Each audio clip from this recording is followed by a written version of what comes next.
Hello everybody, not Ashens here, and yep, as you can see in front of me, this is something I've treated myself to. This is the box set of NewOrder's first album, Movement. It's a very, very lovely thing, as you can see. A big fan of NewOrder, just very, very quickly for their brief history. Started that as Joy Division. Ian Curtis, the lead singer, sadly committed suicide, and the rest of the band decided to carry on, and became one of the biggest bands of the 80s, embracing electronics, Blue Monday being the seminal song that they had. Now, as you may know, Oasis have been re-releasing a lot of their albums in box set form over the last few years, and of course NewOrder being another Manchester band, they decided to do it themselves, so it'd be interesting to see if they carry on with this. So this is going to be like a very, very brief Ashens-style unboxing video, just to give you a quick idea of what we've got. I will go and listen to this album a little bit later on today, as it's a very, very dull day outside here in Birmingham. But yeah, here we have the box itself, already opened. Very nice looking thing, and very, very basic style, which is very much in keeping, I think, with NewOrder's aesthetics. So let's just quickly flip this open, and here we are. Let's get that out of the way. So, NewOrder, factory label, factory records, yes, 1981, Movement, the first album. It was still very much a Joy Division style album, because Gillian Gilbert had just joined the band, and still weren't sure of their musical direction. It was kind of low life and technique, the following two albums, that really cemented NewOrder in what they were. So let's have a look at what we've got here, and in this one-handed, of course.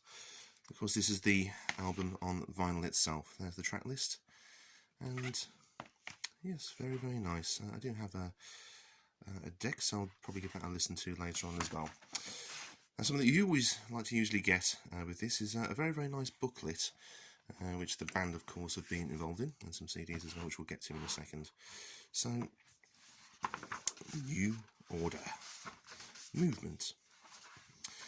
NewOrder may have only just begun, and indeed they have. This was quite literally after the death of Ian Curtis. So you can see here, Bernard Sumner playing a kazoo. I'm sure I had one of those back when I was a kid as well. And Stephen Morris looking rather perturbed. What on earth is he doing? We were playing Love Will Tear Us Apart 12 months ago, and yeah, history of the band. Peter Hook there on stage looking like everybody's dad, and interviews the band and photos of their original instruments as well, which is quite good. The whole band as they were: Gillian Gilbert, Stephen Morris, Bernard Sumner, and Peter Hook. God bless them. NewOrder, of course, are still touring, but without him, and with two other guys who I really don't know much about. It's a very nicely put together book, this. Whether you're a NewOrder fan or not. Focus, please. There you go. Thank you. Wonder how Ashens does it. And this is very, very beautifully put together, I have to say. And if you're certainly a fan of NewOrder or not, it's a very good pot in history. I haven't had a chance to really thoroughly read through this yet, but I'll definitely do that a bit later on. But it's a very, very beautifully put together book. Very nicely packaged, and a very nice binder as well. So let's just put that over there to one side.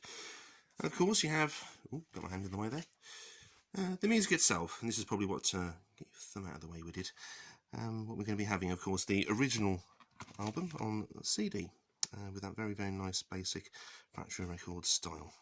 Of course you've also got some bonuses. You've got a DVD here, Movement DVD, and you can see this is consisting of various live performances from NewOrder, and some classic pictures as well, and probably some lost footage, I think, which is a good thing as well. So that's going to be a very interesting thing to watch as well. Back in you go.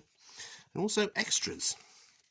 Now, this is obviously some B-sides and demos, which is always good to know, which is always something that I enjoy with a band. I think it's always what makes them what they are. B-sides and remixes and what have you. And of course the Pet Shop Boys and Oasis were very well known for that one.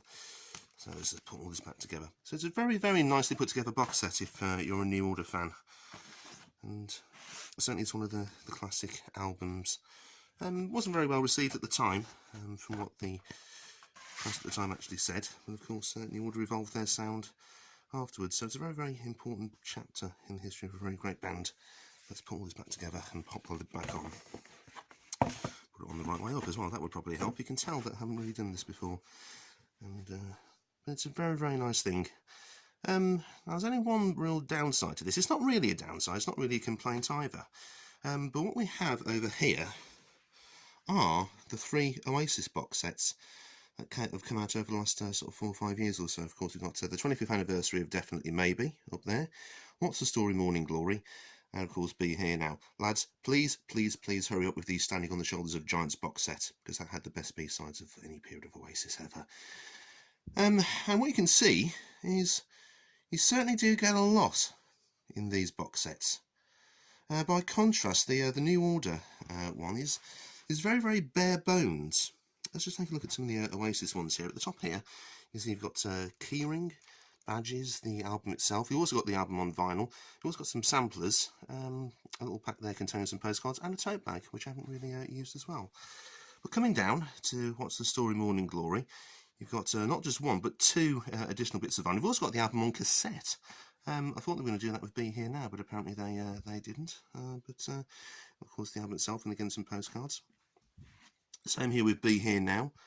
Again, you've also got the keyring, postcards, CD sampler, not one but two additional bits of vinyl. The Stand By Me demo, which was recorded, I think, and shown on BBC television. Focus, come on, please, thank you. And the album itself. Now, essentially, with these Oasis albums, you can really tell you are getting a hell of a lot for your money. Now, each one of these costs around about the same as the NewOrder one, just over £100, so it's a lot of money. But with the Oasis ones, you really do get quite a lot. Now, I'm not suggesting in any way that these need to be like loot crates. Remember those? Go and watch any Ashens video if you want to find out what a loot crate box is. Or if you've been to any Comic-Con recently, you'll have seen them probably giving them away for absolute peanuts. But yeah, you do seem to get quite a heck of a lot in these Oasis box sets, and very little by contrast with the NewOrder one. Now, to be fair, I would say that does kind of fit in with NewOrder's aesthetic. They were a very minimalist band. There wasn't really a lot of fat on them. There are now because they're all over 50. But at the time, their style has always been very simple and very straightforward and very minimalist. You look at all their album covers, I think they only ever featured themselves on the front of one. I think that was Technique with Stephen Morris and Gillian Gilbert. But nonetheless, if you're a NewOrder fan, this is a very nice thing, and it's going to be interesting to see if they do this with the rest of their back catalogue in the same way that Oasis seemed to be doing. But I shall go and listen to this later on, and certainly a very significant album in development of one of the greatest bands of the 80s and indeed of all time. So this was my rather sad attempt at making an unboxing video. I probably won't do any of these anymore, you never know. But in the meantime, thank you very much for listening, and have a wonderful day. Take care.